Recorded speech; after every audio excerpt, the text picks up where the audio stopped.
or Hare Krishna Danapram. Thank you so much for the service, Mataji. If you can take the service of recording this portion, it'll be very nice because somebody had requested. So that is. Thank you माता जी। कल actually मैंने रितु माता जी को message नहीं डाला, कल join किए ना अपने सेशन में, सोचा बिजी रहेंगे कॉलेज में, आज डालती हूँ करके सोच रही थी तो आप रिकॉर्ड करने के लिए। How can Krishna not listen to the नहीं, आज मैसेज डालने वाली थी, कल बिजी रहेगी, फिर व्हाट्सएप नहीं देखेगा तो मेरा मिस हो जाएगा, आज मॉर्निंग में डालती हूँ करके सोच रही थी। ठीक है माता जी, थैंक यू चलो, सो थैंक यू माता जी। ये सब क्यों बता रहे हैं कि ये सारी बातें कि मैं ये हूँ बिकॉज ये बातें बहुत रहस्यमयी है। अगर कृष्ण ही खुद नहीं बताएंगे तो हम सूरज में कृष्ण को ढूंढना, चंद्रमा में कृष्ण को ढूंढना, ये छोटी छोटी चीजों में हम कृष्ण को ढूंढ नहीं सकते हैं। हमें बस ब्यूटी दिखेगी, पहाड़ बहुत सुंदर, वेदर बहुत सुंदर, बारिश बहुत सुंदर, ये फसल उग रही बहुत सुंदर, खेत बहुत सुंदर, फूल बहुत सुंदर, हम उसमें कृष्ण का वैभव या कृष्ण की विभूति हम नहीं देख पा सकते। इसलिए कृष्ण खुद ही बता रहे कि मैं ये हूं। तो भगवान कह रहे अक्षरों में मैं अक्षर हूं, क्योंकि हमारी जो वर्णमाला है वो सब में आता है। जो पहले स्वर आते हैं फिर व्यंजन आते हैं, जो स्वर होते हैं वो क्या होते हैं आ, इसमें भी आता है। और जो व्यंजन है वो क ख ग, उसमें भी आ रहा है, क इस आ रहा है। तो भगवान कह रहे ये जो है ना, ये अक्षर मुझे मानो। उसके बाद कह रहे समास। समास क्या होता है? भगवान कह रहे समास में द्वंद्व समास मुझे मानो। समास क्या है? दो अक्षरों को मिला के जब मिलता है वो समास होता है। इस तरीके से चार समास होते हैं। नंबर 1 समास क्या है? अव्यय भाव समास। इसके अंदर क्या होता है कि फर्स्ट शब्द इंपॉर्टेंट होता है, सेकंड इतना इंपॉर्टेंट नहीं होता, फर्स्ट शब्द इंपॉर्टेंट है। जैसे कि यथा सामर्थ, इसके अंदर यथा इंपॉर्टेंट है, सामर्थ इतना इंपॉर्टेंट नहीं है। सेकंड समास कौन सा होता है? तत्पुरुष समास। इसके अंदर क्या होता है? इसके अंदर सेकंड वर्ड इंपॉर्टेंट होता है, फर्स्ट इतना इंपॉर्टेंट होता है। जैसे कि रसोई घर, घर है तो रसोई है, घर सेकंड वाला ज्यादा इंपॉर्टेंट होता है। थर्ड क्या होता है? बहु ब्रीही समाज। इसमें दोनों ही शब्द इंपॉर्टेंट नहीं होते, परंतु दोनों जब मिल जाते तब शायद कोई मीनिंग दे पाते। जैसे कि नीलकंठ, ना नील इंपॉर्टेंट है ना कंठ इंपॉर्टेंट है, परंतु नीलकंठ जब मिल जाता है तब महादेव का नाम, और भी नीलकंठ के और भी मीनिंग निकल सकते हैं, एक ही मीनिंग नहीं रहता है। परंतु भगवान कहते हैं मैं द्वंद्व समास हूं। द्वंद्व समास मतलब इसमें दोनों जो अक्षर होते हैं वो दोनों ही एक दूसरे के पूरक होते हैं। ये दोनों को बोलने वक्त एक तो बहुत इजीली समझ में आ जाते हैं, इसमें कोई दिमाग लगाने की बात नहीं होती है। थर्डली क्या होता है? इसमें किसी भी अक्षर का क्षय नहीं होता है। जैसे कि सीताराम, इसमें समझने की कोई बात नहीं है, ये हमको आसानी से द्वंद्व है ना, भगवान है, बहुत सहज है, बहुत सिंपल है, आसानी से समझ में आ जाता है। इसी तरीके से जैसे सीताराम हो गया, सुख दुख हो गया, माता पिता भाई बहन, ये एक दूसरे के पूरक होते हैं। ठीक है, जैसे हरे कृष्णा, ये सब एक दूसरे के पूरक होते हैं, तो ये हमें समझ में आ जाता है। भगवान कहते हैं इसका विभाजन भी बहुत आसानी से हो जाता है, इसमें कोई प्रॉब्लम नहीं आती है। और भगवान कहते हैं इस द्वंद समाज में ये तुम मुझको देखो, मुझे मानो, ये जो शब्द ऐसे होते हैं। इसकी बात बोलते हैं भगवान की अक्षय जो काल है वो भी मैं ही हूं। पर कौन सा काल? भगवान कह रहे हैं अक्षय काल। अब हम समझ रहे हैं कि काल की बातें हम पहले भी कह चुके हैं। भगवान कहते हैं मैं ही सब काल हूं, और काल के रूप में मैं सबका भक्षण कर लेता हूं एंड में, चाहे वो कितना ही बड़ा हस्ती क्यों ना हो, चाहे वो सिकंदर हो, कोई भी अलेक्जेंडर हो, कोई भी क्यों ना हो, अंत में वो सब मेरे ही पास, मैं उसका उनका भक्षण कर लेता हूँ, सब उनसे ले लेता हूँ, सब कुछ मैं निगल लेता हूँ, यहां तक कि ब्रह्मांड को भी मैं निगल लेता हूँ। हो गई बात, इससे ज्यादा ऊपर तो क्या है? ब्रह्मांड को भी मैं निगल लेता हूँ। तो अंत में मेरे अंदर ही सब आते, मतलब मैं सब कुछ को निगल लेता हूँ। अब इसके अंदर में अब क्या डिफरेंट है? इस वाले श्लोक में भगवान कह रहे अक्षय काल मैं हूं, यानी कि जब कुछ, जैसे हर रोज सूरज उगता है और हर दिन हमारे जीवन का एक दिन घटता है। सूरज उगा और हमारा एक दिन घटा, हमारा एक दिन घटा पर सूरज नहीं घटता है। ठीक है, नंबर 1।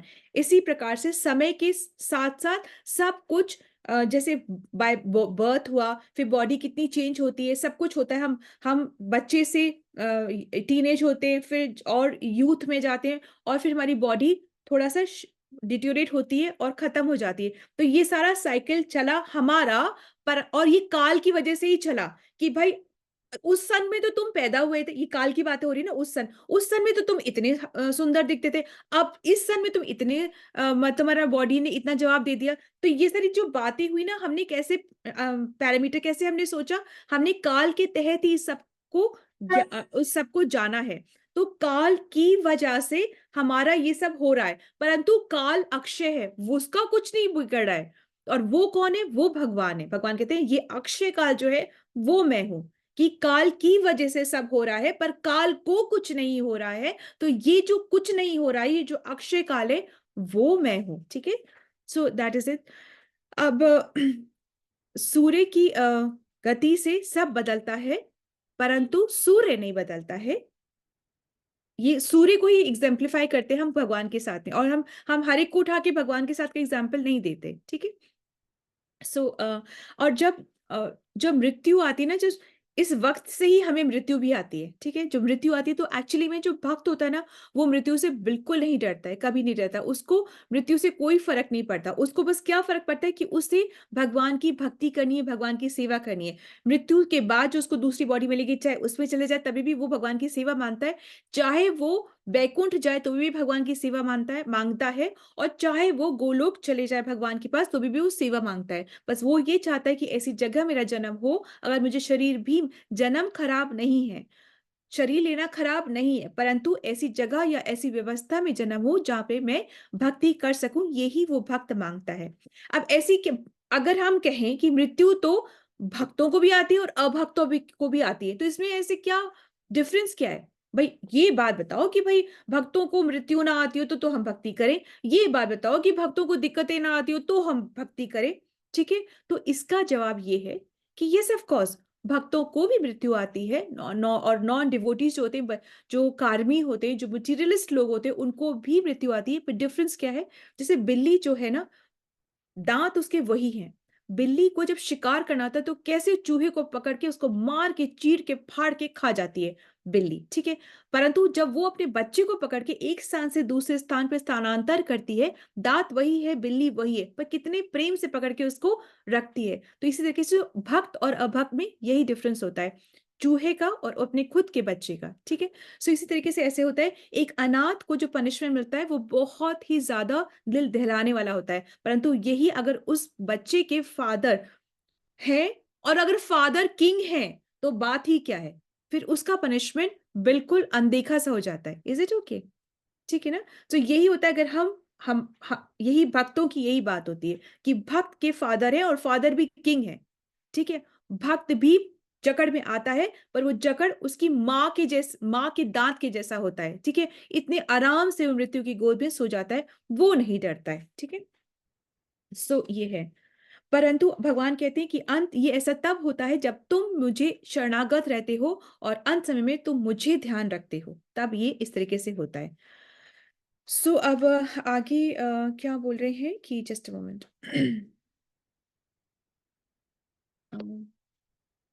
क्या क्या बोला उन्होंने?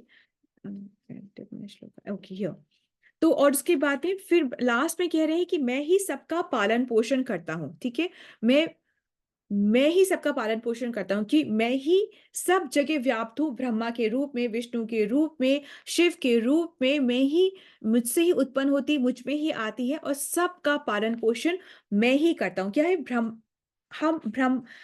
ब्रह्मा जो है इस सृष्टि के स्पिरिचुअल फादर कौन है हमारे? कृष्ण।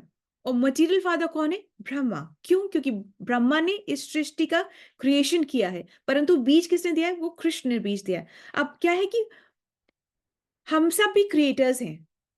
किसी ने घर बनाया, किसी ने बिल्डिंग बनाई, किसी ने अपना एम्पायर बनाया, किसी ने अपनी लीनिएज बनाई, डायनेस्टी बनाई। ये सब हमने भी बहुत कुछ बनाया है, परंतु हमने जो बनाया है वो कैसे बनाया है? सपोजिंग से अगर हमने घर या बिल्डिंग भी बनाई है, तो हमने जो ईटा गारा पत्थर जो लिया है ना, या मिट्टी या जो भी हमने लिया है, वो इस भौतिक प्रकृति से लिया है। हमने खुद से उसको उत्पन्न नहीं करा है, हमने उसको खुद से नहीं बनाया है। तो चीजों को बनाने के लिए भी हमने जो चीजें ली है वो यहीं से ली है, परंतु भगवान जो है, जो सृष्टि करता है, उन्होंने यहां से चीजें लेके नहीं बनाई है, उन्होंने सेल्फ क्रिएट करा है सब कुछ। ठीक है, तो इसलिए कहने का तात्पर्य है कि सबसे बड़े क्रिएटर यहाँ पे भौतिक जगत में कौन है? ब्रह्मा। और Brahma is also through me.